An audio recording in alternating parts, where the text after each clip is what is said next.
Chapter 18. We got in two cars to drive for an hour and a half north of Grand Rapids. We were headed to a dinky town called Macosta. I got to ride with the band while Mr. Jimmy and Hermione Calloway and the instruments were riding in the Packard. Miss Thomas stayed back at Grand Calloway Station. I'd been living with Miss Thomas and the band for about 7 days, and this was already my third trip on the road. The band was doing their next favorite thing to playing music. They were teasing each other and talking about Hermione Calloway behind his back. The thug said to Dirty Deed, "I'd be offended, man, and I ain't trying to say that you ain't good on the 88s, but you know the only reason you got this gig is because you're Dutch, you're white, and you don't have that strongest personality in the world." Deed said, "Yeah, well, such is life. You think I'm going to give up the best gig in the state just because you'd be offended? Take a look out the window, baby. There's a depression going on. How many folks you see living like us, Negro or white? Not many. That man may have his faults, but he's a struggler. I'm putting my hat in with him." Eddie looked at me and said, "Bud, Mr. C has always got a white fella in the band for practical reasons, but we don't hold his skin color against him. He can't help that he was born that way." Deed said, "You're just too kind, Edward." Eddie kept talking. "We do that because the boy can play. Mr. C won't compromise on his music." I said, "Why does he always keep one white guy in the band?" Deed said, "It's the way of the world, Sleepy. It's against the law for a Negro to own any property out where the log cabin is. So Mr. C put in my name." Eddie said, "That, and a lot of times we get gigs playing polkas and waltzes, and a lot of these white folks wouldn't hire us if they knew we were a Negro band, so Deed goes out and sets up everything." "But what do they say when the Dusky Devastators show up?" Deed said, "Well, it's too late for them to say anything then. It's us or no music." Eddie said, "And Mr. C tells them, if we aren't the best band they'd ever had, and they don't have to pay. We haven't been stiffed yet." With all the arguing and jokes about Mr. C, the trip seemed real short. We unloaded all of the instruments and waited for nighttime to come. I'd heard the band play and practice 1,000 times, and still had to just sit about on my hands when they were finished, so I wouldn't bust out clapping. We finished our set at a little place called the Laughing Jackass, and I got to sleep right on stage to guard the instruments. The next morning, I was packing everything into the cases when I got some real bad news. Hermione Calloway told Mr. Jimmy, "I'm going to stay and catch up with Eugene. You head back with the boys. The man who owned the club, Mr. Eugene Miller, used to be in one of Mr. C's bands." Mr. Jimmy said, "Bud, take your time loading everything into the Packard, and you can ride back with Herman." Uh-oh. Me and Mr. C looked at each other like this wasn't a good idea. He said, "Whatever," and walked back to the club's office. Shucks, a whole hour and a half trapped in a car with him. I loaded all of the instruments into the Packard, sat on a big rock, and took out my recorder to practice. I could hear Mr. C and Mr. Miller talking and laughing for the longest time. At last, Hermione Calloway came out and walked over to the side of the building and started nudging things around with the toe of his shoe. I walked over to watch what he was doing. When I got next to him, I could see that it was just rocks he was pushing around. Finally, he grunted a couple times and started to bend over, but his big belly got in the way and wouldn't let his arms reach to the ground. After a bunch more grunts, he said, "Make yourself useful, boy, and hand me this one." "This what, sir?" "This stone, this one." Right at the end of Mr. C's shiny brown shoe was a little roundish rock. I bent over to pick it up, blew some dirt off of it, and turned it over a couple times in my hand to try and see why Mr. C thought it was so special. The only thing that I could tell was that he'd picked a perfect throwing rock, the exact same kind of rock I'd use if I was about to chunk someone in the head. I dropped it into his hand. He didn't look at it or nothing. He just stuck it in his pocket, and I heard it bang up against some silver dollars. I kept my nose out of his business for as long as I could, then had to say, "Mr. C, wasn't that just a rock?" "Sure was." He started walking back to the Packard. I followed. There were a million ways to ask what I wanted to know, and I chose the worst one when I said, "What in the Sam Hill are you going to do with that doggone rock?" It sounded a lot meaner than I wanted it to, but I was really surprised that Mr. C would want an old rock. He climbed in on one side of the Packard, and I climbed in on the other.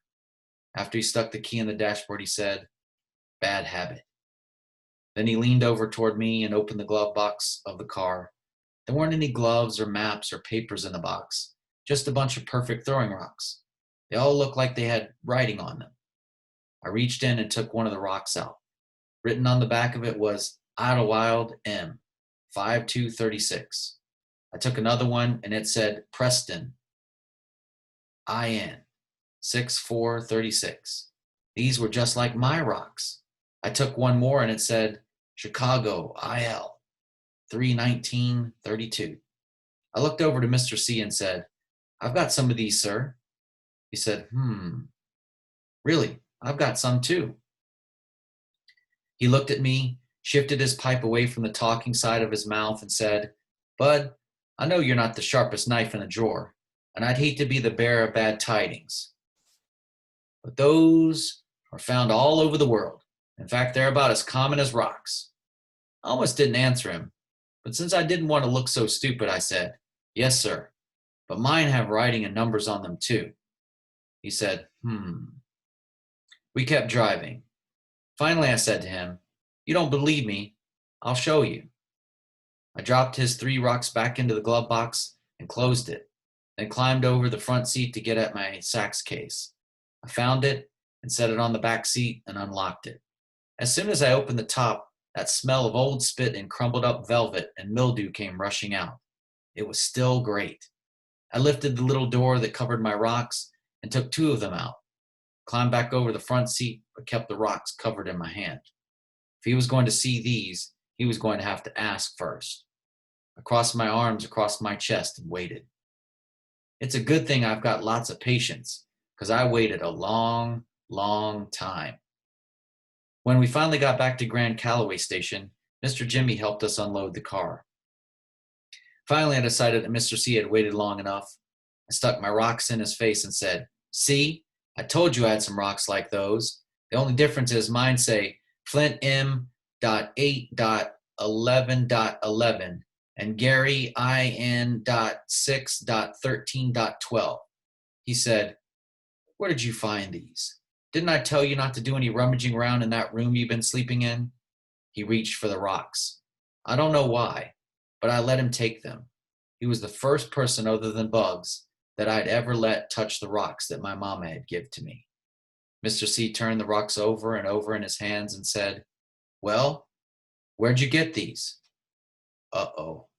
I could tell by the way Hermione Calloway was holding my rocks that he didn't plan on giving them back to me anytime soon. I kept watching his hand, waiting for a chance to snatch my rocks and get out of there. If I could get my hands back on my rocks, I knew I could outrun Mr. C, even though he was a lot stronger and his legs were a lot longer than mine. Hermione Calloway said, "Answer me. Where'd you take these from?" Mr. C sounded meaner than he had ever had before. Mr. Jimmy heard him and put down the box he was carrying and walked over to us real quick. Hermione Calloway had the rock squeezed tight in his right hand fist and had his left hand fist balled up like he was ready to fight. Mr. Jimmy said, "Herman, what's this? What's wrong?" He stood between me and Mr. C. Hermione Calloway said, "I told you about this boy from the word go. He's been snooping through things in the house that he's got no business being in. He stole these." I said, "No, sir, I did not." Mr. C said, "Then where'd you get them? I'm not going to ask you again." He unsqueezed the rocks in his hand. I was surprised they hadn't turned into diamonds or dust the way he had been holding them so tight. Mr. Jimmy took my 2 rocks from him. He looked at the writing and said, "Flint, Michigan, August 8th, 1911, and Gary, Indiana, July 13th, 1912? That's more than 25 years ago." He squatted down and looked right at me and said, "Son, where'd you find these? Just tell the truth."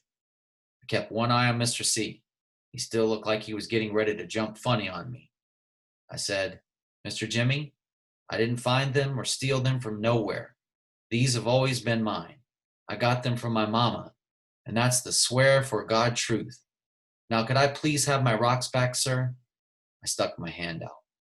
Both Mr. Jimmy and Hermione Calloway said, Your mama? Yes, sir. I kept my hand out. Mr. Jimmy said, Bud, where did your mother get these? I said, I don't know, sir. She always had them. Mr. Jimmy and Hermione Calloway were looking at me with that can't decide which hand to smack you with look when Mr. Jimmy said, Bud, what did you say your mama's name was? No one ever asked me, sir. Hermione Calloway was still hot. You throw a lot of sirs around, but you've still got a real strong, real smart mouth disrespectful streak in you, boy. Now you answer the question or I'll... I screamed at him. Angela, sir! I was so mad that I hadn't meant to say sir, but it came out anyway. Her name is Angela Janet Caldwell. Mr. Jimmy said, Lord have mercy. Hermione Calloway's pipe dropped out of his mouth, and he stumbled and fumbled into Grand Calloway Station, feeling his way like he'd been struck blind. Then I knew Hermione Calloway was the best liar in the world. He'd been lying to me and everybody else all along. Now that there was some good proof against him, he was all shook up. I said to Mr. Jimmy, I knew it. I knew he was my father. Mr. Jimmy was still crouched down in front of me. He said, Bud, he's not your father.